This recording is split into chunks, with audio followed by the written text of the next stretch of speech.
সামাজিকভাবে ধর্মীয় দৃষ্টিকোণের বিভিন্ন কর্মকাণ্ডের সাথে ছোটকাল থেকে এ পর্যন্ত জড়িয়ে আছি। সামাজিক আজকে যে পরামর্শ সভা হয়েছে, গত 2 দিন আগেও যে পরামর্শ সভা হয়েছে, এই জাতীয় কোনো কাজের সাথে আমি ছিলাম না। গত পরামর্শ সভা এবং আজকে আমাকে যখন আপনারা রাখছেন, আমি তো আপনাদের নেতা, ইমামতি করি। অক্তিয়া নামাজের ইমামতি স্বাস্থ্যতে না পারি না, ঈদের নামাজে এখনো পড়াই। কাজে সমাজের নেতা না আমি ইমামে। গত কাল আমার এবং মক্কা মসজিদের ইমাম সাহেবের কাছে আয়সা তারা তওবা করবে, এই সিদ্ধান্ত দিচ্ছেন না আপনারা?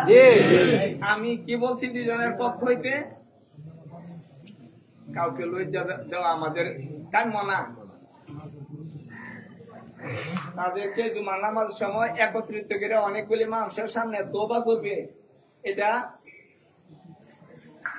সহজ দিকে নিয়ে এটা ছাড় দিছি। ব্যক্তিগত ভাবে তো আমরা দুজনের কাছে তারা আয়সা সাক্ষাৎ করতে পারতো, যোগাযোগ করতে পারতো। এতদিন যাবত আমি ছিলাম,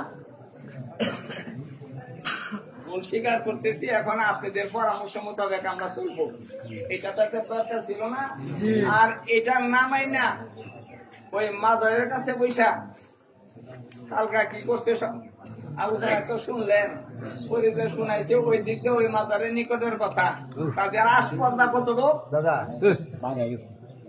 সিদ্ধান্তের পরও আমাদের কাছে আসলো না। তাদের আসপর্দা ওই জায়গায় রয়ে গেছে যে 2-4 দিন এরা হাউমাউ করে এরা শিখে দেবে।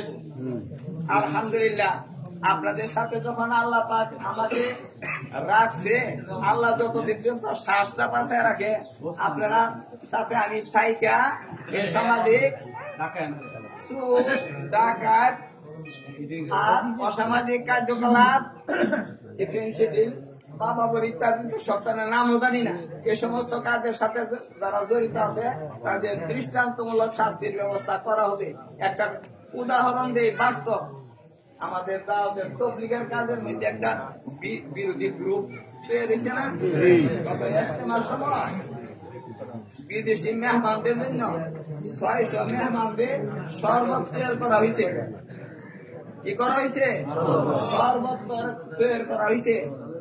3 জন ওই দুষ্কৃতিকারী, ওই সাতপন্থী মেহমানদের কামরার ভিতরে কিভাবে ঢুকে গেছে আল্লাহ জানে। খেজুরের গুড় ওই শরবতের বান্ডারের মধ্যে আছে, এর মধ্যে একজন চিত্রটা দেখছে, দেখা তাদের চারটাইছে। কি করছো? খেজুরের গুড় দিছি। এই খেজুরের গুড়গুলি হাসপাতাল পাঠানো হয়েছে, তাদের চারটায় রেখা পাঠায় দিয়ে গেলে খেজুরের গুড় না করে মেয়েদের বিষ মিশ্রিত বিদেশি মেহমানদের মাইরে ফেলতো। বাসের মালিক পরামর্শ হয়েছে তাদেরকে প্রশাসনের হাতে দিয়ে দিই। মুরব্বীরা বলতেছে এইভাবে প্রশাসনের হাতে দিয়ে দিলে 1 দিন 2 দিন 1 সপ্তাহ 2 সপ্তাহ জেলে থেকে কিছু টাকা পয়সা দিয়ে অফিসে আইসা করবো। হ্যাঁ, প্রশাসনের হাতে দিব। এরকম কিছু শাস্তি তাদেরই দিছে, মৌত পর্যন্ত পঙ্গু হয়ে গেছে। কি হয়েছে? মৌত পর্যন্ত পঙ্গু হয়ে গেছে। এরপরে প্রশাসনের হাতে দিয়ে দিছে। প্রশাসন মৌত পর্যন্ত তারা পঙ্গু হয়েছে। বিভিন্ন জিন্দগি যাপন করবো, এটা তাদের বরবাদ হয়ে গেছে। সন্তান আদিদের জন্ম দিয়া দুনিয়াতে শেষ বছর সন্তানের রোজগার দিয়া নিজের জীবন কাটাইবো, এটা তাদের শেষ হয়ে গেছে। বিচারটা কি হিসাব করছে না? হিসাব মোতাবেক। আলহামদুলিল্লাহ, আপনাদের সারা পায়া আমি বলি, গতকাল যারা ওই মাজারের সামনে আর ওই দিকটা খুঁজবে সামনে পড়ছে, তারা ক্ষমা পাওয়ার যোগ্য না। ক্ষমা পাওয়ার যোগ্য না। তারপরও এই মসজিদের সামনে দাঁড়ায় বলতেছি গতকালে তো ক্ষমা করে দিলাম, কিন্তু আজকাল থেকে নিয়ে আর কোনো ক্ষমা নাই, ক্ষমা নাই। তাদেরকে দইরা বাজারে না টাঙ্গাইবেন যে বাইদা রাখবেন যে তা না, এরকম কিছু শাস্তি দেন, মাইরেন না জীবনে, জীবনে মাইরেন না, এরকম কিছু শাস্তি দেন। একলা না, এই যুবকদের হাতে চাইলেন না, যুবকের সাথে আপনারা মুরব্বীরা থাকবেন, তাই কে তাদের কাছে এরকম কিছু শাস্তি দেন জীবনে জীবনে জন্য পঙ্গু হয়ে যায়। ইসলাম একে সমর্থন করে, গুনাহ হবে না কারো, জীবনে মাইরেন না, পঙ্গু হয়ে যায়, এরকম শাস্তি দিয়া প্রশাসনের হাতে তাদেরকে দিয়া দেন। পরে প্রশাসনের মতো ধরে রাখো, জেলে পাঠাই দেখ, সোসাইটি দেখি তাদের দেখবে, কিন্তু সে হয়ে যাবে পঙ্গু।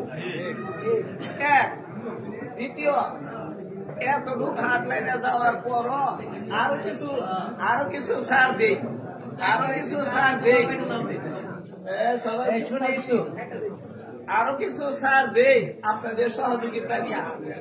এই কাজটা করবো 1 সপ্তাহ পরে। কতদিন?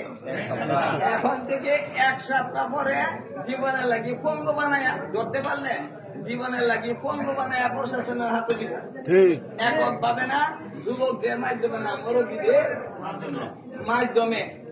এখন থেকে 1 সপ্তাহ পর্যন্ত ছাড় দেওয়া হইল, যদি কাউকে ধরতে পাওয়া যায়, তার চিত্র যেখানে যে একা যাইব না, 2-4-5-7 জন যাইব, কিংবানের কথা হয়েছে, এরা যাইবে, যায় আইনা মোটামুটি কিছু সাহায্য করে তারপর বড়দের সাথে পরামর্শ করবে, করলে বড়রা ইচ্ছা করলে প্রশাসনের হাতে দিয়ে আর যে করে সিদ্ধান্ত নেওয়া নিবে।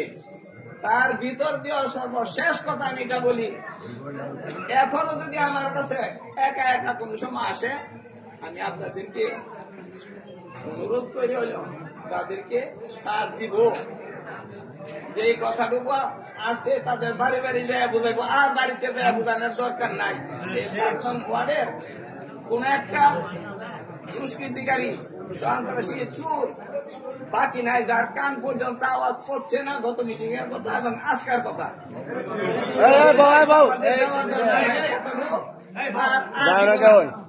তারা আসে, ক্ষমা সুন্দর দৃষ্টিতে দেখবো, ঠিক আছে তো?